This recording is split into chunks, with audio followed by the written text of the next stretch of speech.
Welcome to Bemidji Talks. I'm your host, Sean Campbell.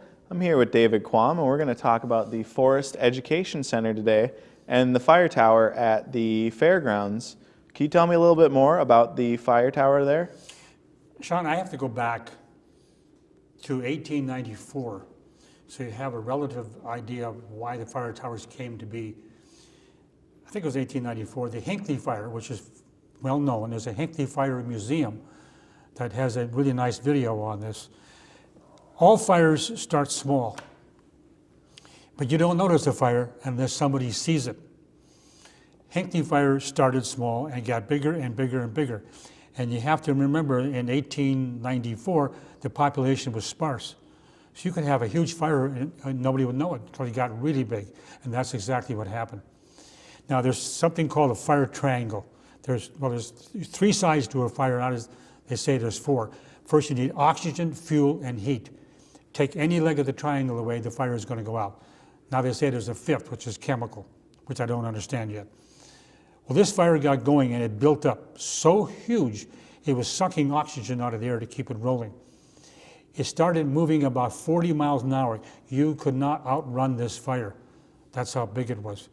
And in Hinkley, as it came towards the town, people got onto a train to get away from this thing that would go fast enough, and it caught up with the train. 417 or 419 people died in that fire. Those that lived, well, first of all, they got off the train into a mud pond or a swamp, thinking they'd be in water where it's cool and they'd survive. It didn't work, because what wasn't realized at the time, that the head of the fire, it was so immense, it was sucking all the oxygen to keep the fire going. And they died because they had no air. They suffocated. Few that survived tell me they dug a hole in a potato field, got into it, pulled a blanket over them, and that apparently was enough oxygen to get by until the fire went by. It didn't go over the field, it went around, but there was no oxygen. And it was really rolling. They almost evacuated the city of Duluth, but they changed course. The fire stopped because it ran out of fuel, Lake Superior. The heat was there, the oxygen was there, but one side of the triangle was taken away and it stopped. Now these immigrants that are living in Minnesota realized they better start looking for these things or it's going to happen someplace else. So they started climbing up trees, putting ladders in trees, telephone pole with a little platform you hang on and look around, anything to catch this fire before it got big. There's a company in Chicago called, I think it's called Air Motor, that made the big windmills for the farms that pump water and so forth. They got contracted by the U.S. Forest Service to start making some kind of platform so somebody can get up in a cab out of the weather and look for fires. And the fire tower came into being. There were some six-sided ones, most of them were four-sided. In Minnesota, the fire tower moved to get these built started in the 1930s. In fact, the Pinewood fire tower, which we're going to talk about, was one of those put up in the 30s. 121 were built in Minnesota. Today, there's maybe 15 or so left, and those 15 are not being used for fires anymore. By the way, once the fire towers came in place, there were fires, but there were no more catastrophic fires. The fire detection system, by using fire towers, worked well. And in that principle of detection, they had a simple firefinder called an alidade. It's a map of your area with a compass rose on it, and it sights like a rifle. You aim at the smoke to get the compass bearing. And there's one here called the Osborne firefinder, considered the Cadillac. It can give you the range and the heading. The heading, then the person in the fire tower would estimate the distance from the tower to there. Once you got the azimuth, you call it into the office, and there'd be a crossing map hanging on the wall. There might be a picture someplace, I'm not sure where it is, we'll look for it. And where the fire towers, where the fire towers are located, there's circles. These are compass roses. So when I call the fire direction in, they pull a string out and they pin it. There's a weight on the back, because you don't want all the strings hanging there and getting tangled up. You go to the second fire tower, get a crossing from him, and a third, and where those strings cross, that's the fire location. So the crossing map and the fire tower together pinpoint it. And what was interesting about the crossing map is the old timers tell me that when those strings crossed on that crossroad, that's exactly where the fire was. How is it possible in the 30s and 40s to survey that accurate, that these readings on the fire tower on the crossing map came out to be so good? I don't know. Now, that era is gone, at least in Minnesota. There's one fire tower in Pequot Lakes that is still being used. As a matter of fact, because it's on the National Register of Historical Places, the Minnesota Department of Transportation authored a study. Now, this particular picture up here was taken at the Forest History Center by a drone, because if it was an airplane, he was pretty close. We wouldn't want that to be. The DOT commissioned a study on fire towers. It was 200 pages long. And of course, we got called about it.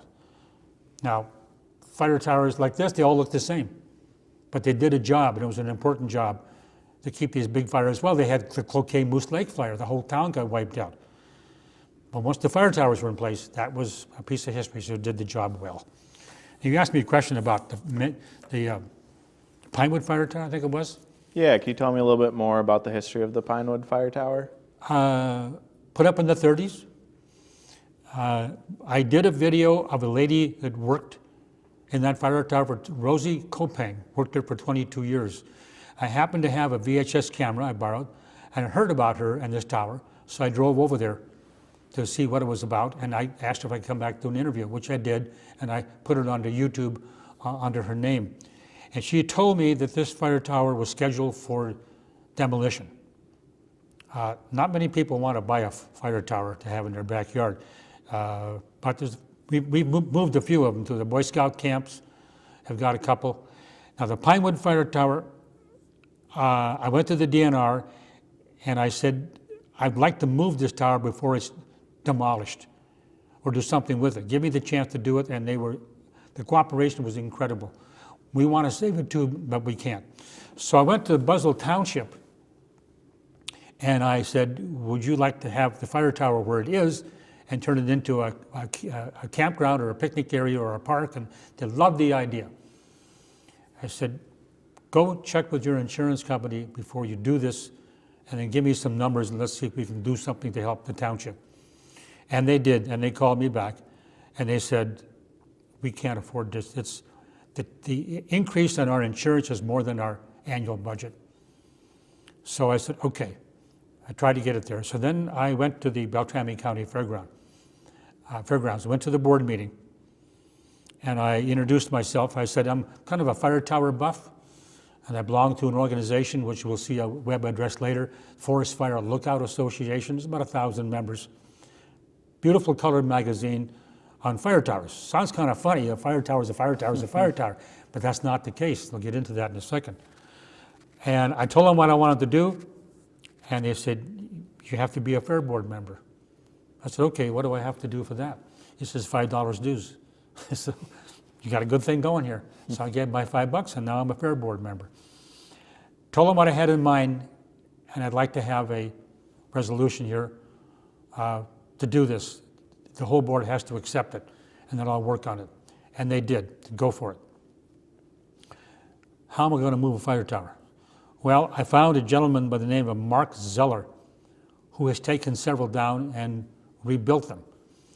And we got together, and we were like two peas in a pod. We couldn't stop talking about fire towers. And he flies an airplane, I fly seaplanes. So we developed a relationship. And Mark said, I'd like to help the Fairgrounds. Maybe I can do this for a write-off or something. And I said, let me work on my end of the things and see what we can do. I'm getting this part organized, and Mark passed away. So then went the whole project down the tubes at 100 miles an hour. I didn't know what to do, so I went to the DNR, and I said, can you give me another letter and kind of push it back for a year? I need some more time to figure this out. And they said, absolutely. I came up with an idea. I had a portable 5-foot fire tower I got from the Chippewa National Forest. I parked it in front of Gander Mountain. You know, save the Pinewood Fire Tower. Buy a step for $20. And people would come out of the store. The store gave me permission. They came out of the store and people were buying steps. I made some mention of it in an email to a friend in New York. He passed it on, and I had 12 or 13 people from New York buy a step. So I sold the platforms for $1,000, the steps for $20, $100 for commercial. I got donations, and we were able to raise the money to move the fire tower. Mark Zeller's widow, Linda Zeller, said, maybe my brother, Gerhard Hansen, can do this for you. So I had to get together with him to work out a cost, and that's how I'd come up with how much money we needed. And he picked a date. We met at the site, dismantled the fire tower, took it down. The crane is hanging on to it. We laid the whole fire tower down on a lowboy. We had to take the top 20 feet off because it was way too long, bring that to the fairgrounds separately. And the lowboy will back under these pictures here in a moment. And we had to take the bottom part off because it was too wide. We had a pickup. Now the DNR came ahead of time with their Caterpillar to get a rock out of the way and a big tree out of the way. Now we're all set to take care of this fire tower. We had a pickup truck with a big pole on it coming in down the road first to check for power lines and things that we might hit. And we only had one cable. It was cable television. You know, the heck with cable television. So we got to it, and somebody climbed on the tower and lifted the cable up, and we went underneath the tower. Here we're coming down the road, and we're doing a fine job. I forgot about one thing. When we made the turn at one corner, the tower hit the lilac bushes and wiped out this lady's lilac bushes, and then I brought it into the fairgrounds. I had to go back and talk to her, and you know, had to fix it somehow. So I knocked on the door and told her what had happened here, and I said, I apologize for that. I'll come back on a Saturday and take care of the problem for you. She used a word I haven't heard in a long time. Old land negotiations, don't worry about it, my husband will take care of it. She said that, I was gone. but I offered to fix it. Now we got it back to the fairgrounds at a spot picked out. When I came around the corner, Mr. Paul Hokoff, who was the fair board manager, was with a friend of mine. And he just froze he froze right there. He says, I can't believe it. The whole board thought we weren't going to do this.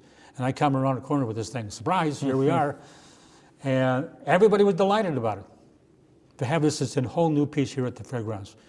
And someone said, I'd like to have a small building. I'll build it, 24 by 24, for a few displays. And they said, no, we're going to go for some grants. We're going to go 30 by 50. Here's the end results. 30 by 50, I had to do all the displays. I wasn't expecting something that big. Vern, our fair board president, does all the flowers, not all the flowers. The hanging flowers are on the fairgrounds. So he started building flower boxes and hanging flowers, and we ended up with a superb forestry education center. I didn't think we'd have the building like this. It was fantastic. Now we have a kind of a DNR corner. The DNR will be back. 2017 will be in the commercial building across from horticulture. There'll be a horticulture, DNR, fire tower. We have a nice DNR complex in the corner of the fairgrounds. I get excited, I get lost. Where are we? One thing I wanted to point out was this fire tower, my friends and I, we climbed in Pinewood. My friend lived right across from it, and we'd go hang out there and see the beautiful view. I've climbed it at the fairgrounds, and it's an amazing view. So really happy that you were able to save that and preserve the history of that fire tower. It was a lot of work. Now, yeah, during Fair Week, we opened it up to professional photographers to go up at night and photograph all the color of the carnival and so forth, and the atmosphere. Great pictures. We opened the fire tower probably 9, 10 o'clock, and we have to close it just before sunset.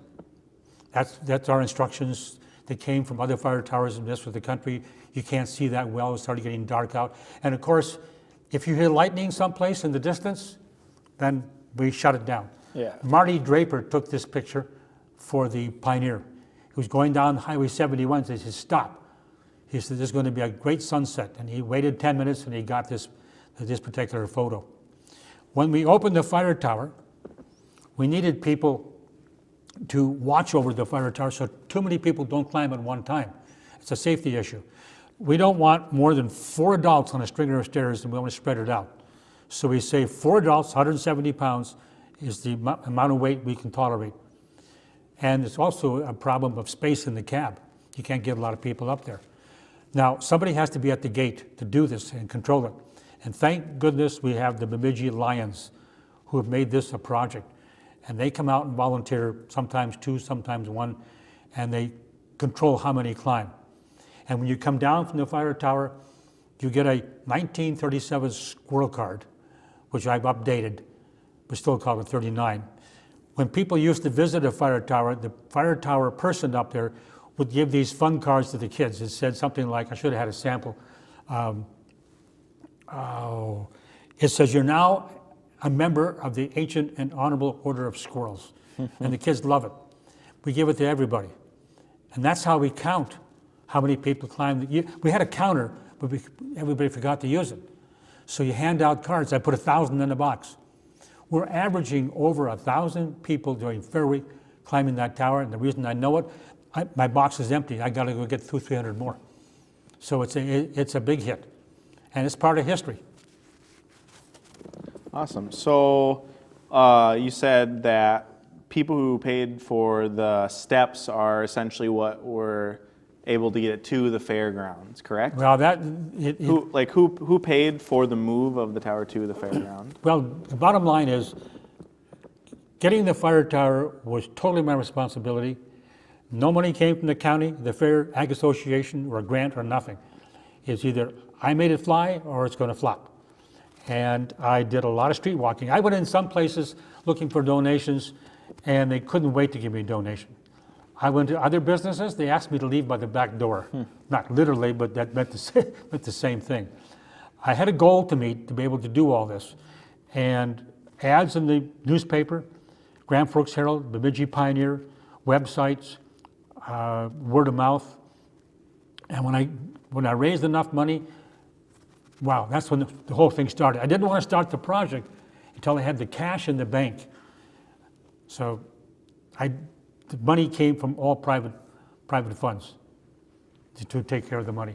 Now, you see, look at this photo here. There's 2 fire towers on this kiosk, and there's a reason for this here. There's names on each side, who they are, how much they donated, and which step their name is on. And the platforms, there's a green bar going across on the left one, and it shows the corporation that donated. The other side doesn't have it because that's just for the names on the steps, because there's 2 names per step. So I had to make up 2 fire towers. There's 2 photographs on here. Rosie Kopang, who worked in the tower for 22 years, and then Mark Zeller, whose family made it possible. Rosie, in her interview, talked about her husband had to come once in a while to get her off the tower because the bear kept climbing the tower. I said, why? Well, she'd carry cookies up there, and the bear could smell the grease in the cookies. So she had to go down the tower, and she would swat the bear with a broom to get him off. I said, how big was this bear? Well, a couple of 100 pounds. I said, weren't you concerned? Well, I was a little bit, and I had to call my husband, Albert, to come help and get him off, which is once I learned to use the broom, she'd swat the bear. I said, do you suppose it's the cookies or something? Well, the fire wardens and the forest rangers would always stop to visit Rosie Kopang because she had a special bag of cookies for people to want to climb the tower and visit her. But she didn't count on the bear smelling it. Marvelous lady, wonderful story. That's why you have the kiosks honoring these 2 people. Very and cool. by the way, all these names on here are on a website, besides being on, and the names are on the step in plastic embedded in. So the donators get notified or get recognized in 3 separate locations because they made it happen. What's it like inside of the top of the fire tower? Is it different compared to other fire towers around the country? Big time. Or? Well, first of all, when the fire tower is on the ground, we're going to paint it because I don't know how to do the roof when it's standing up. Yeah. I don't want to try to do the roof. Seems terrifying. Fire towers, at least in Minnesota, it's like watching water evaporate or ice freeze or grass grow. It is boring. It's blue, it's green, and you hear the birds and you hear a lot of wind. And you're up there from maybe 10 until 5. Fire danger doesn't start until the sun gets up. Now, fire season in Minnesota is basically April and May, right? April and May and into June. because by June, the green leaves are coming on. What happens is the sun is getting high latitude-wise. There's no leaves on the trees. It's drying out the forest floor, and March is usually windy. Now you got a fire condition, and you look at Bemidji now. Fire danger is high because it's so dry out. So somebody in that tower in the springtime, by June, they're basically shut down. And they're back in the fall if it doesn't rain. If in the fall, if it rains a little bit because the sun is going way down, it doesn't dry out the ground, it stays damp for a long time. And the fire danger is not quite as bad as the springtime. Now, if you go out west, the whole ball game changes. And you only have to go as far as South Dakota. They have towers like this, and they have live-in fire towers. That's where it gets exciting. The tower is short because they're on these tall mountains, maybe 20 feet. The cab at this tower is 7 feet by 7. You live on the ground in a cabin by the fire tower. Fire wardens had a cabin. Out west, you live in the fire tower. 14 by 14 feet. There's a catwalk around the fire tower. You got your bed, your firefinder, little cook stove. What you don't have is water. You got to bring your water and you catch rainwater. The fire tower I visited in the Black Hills was a live-in one. The lady living there was there for 5 days out of the week. Someone would take her place, then she'd come back with her dog. And I said, aren't you concerned about animals? She said, oh yeah, we got to make sure the dog's in before sunset because of the cougars. And I'm sure the cougars have smelled him and spotted him. Yeah. So she brings it up in the fire tower, the dog, and nobody can come up. There's a big sliding trap door, steel on bearings, and it closes off the whole catwalk. And she has internet up there because she's right in sight of some tower. She can get it. And she said, I can take a shower and clean up in 1 gallon of water. I said, how is this possible? My friend Penny was with me. She says, how do you do that? She had long hair. Doesn't make sense. I tried it. No way. Well, she told me she uses baby wipes to clean herself, and then a wet rag to kind of get the baby wipe stuff off, and the rest of the water she washes her hair. Okay, so it is possible, but she could drive to this fire tower. There are summer jobs in fire towers. You go to the national website, www something Forest Fire Lookout Towers or something.org, and if you're 18-year-old or more, you can get a summer job. And some of them you may have to fly by helicopter to get to it. And that's Montana, Idaho, Washington, and California, and South Dakota. Awesome. Is there an association for fire towers? There's 2. And there'll be a slide up here shortly if we can find it. It's the national organization, covers the whole country, and then we have one specifically for Minnesota. The Minnesota website, it doesn't start off www, it starts web.paulbunyan.net/Minnesota Fire. The other one, of course, the firelookout.org. All kinds of information. If you join, they have a beautiful publication. Where are we here? Are there any shops or stores located in the Forest Education Center? Yes. Now, if you go to the national organization, there's a catalog page for all kinds of things a lot of books relating to fire towers. People have written a lot of books. I didn't know about it at first. When we opened up the Pinewood Fire Tower, I wanted to have something to sell. So we had T-shirts made up, green T-shirts with the Forest Service logo, Pinewood Fire Tower, and so forth on it. And then we had coffee cups for sale. Someplace there's a slide in here that has coffee cups. And now, because it's an education center, we can't sell a project. So we give these away as door prizes. T-shirts we sold because it was the grand opening. Now, it's not a retail store, it's an education center. So the grants basically say you don't retail, you educate. So, but for the grand opening, we had to do something special. Now, I paid some of these kids $5. I give them the shirt, not the hat, I'll give them the shirt, to walk around the fairgrounds so other kids could see it and they come and buy the shirts. That worked great. I gave them the shirt, they kept it, and they went around telling other kids about, where'd you get these shirts at? Because they were unusual. We had a few left over, and the Bemidji Woolen Mill has what's left. Now Awesome. The whole, by the way, I gotta watch my clock here. The Forestry Education Building and Fire Tower is not just open during Fair Week. We have too much involved here. So what I've done is May 1st till October, it's open by request. If you have a group of 10 or more people We'll open it any day of the week, providing I'm available. And you bring your group out, and we'll go through the whole program. There's a walkthrough program. There's PowerPoint programs about 10 minutes long in this building, climb the fire tower. Of course, during Fair Week, we're open every day, 9 to sunset or later in the building. After the fair is gone, we're still open until October, but you have to do it by request, 10 or more people. And Okay. we'll be delighted to open it up for you. And is there any cost to climb the fire tower? Or Nope. is it completely free? Just steady nerves. Yeah, And, it is pretty high up there. There's a height and age or weight limit. We have it set at, it was 3 feet, now it's 4 feet, because you have to be able to hold the rails with both hands climbing this thing. And if you're under 3 feet, it's quite a stretch. And if you're under 40 pounds, you're too light. The parents can bring the kids up with them. If dad will have but you still got to be 4 feet. If you're too short, you can't see out the window, dad's got to hold you. So there's some limitations. It's just common sense safety to have these restrictions. And that's what the Lions do, say, I'm sorry. But what we try to do before they get in line and get there and get turned away, they start to cry. Well, they're anticipating and they're shot down. So when we see the small kids, what we do, tell the parents, bring them up to the first platform so they can feel they've been a part of it. And then you get a school card. And that worked. Now they can't go to the top, but the first platform's only 5 or 6 feet and the parents are there. So they go up that ways, that short distance, come down to the school card, now they're happy. That took care, it took me a few days to figure that out to keep the kids from crying. Felt like a mean guy from not letting them climb, but yeah, he had to do it. I had one guy wanted to carry his daughter on his shoulders.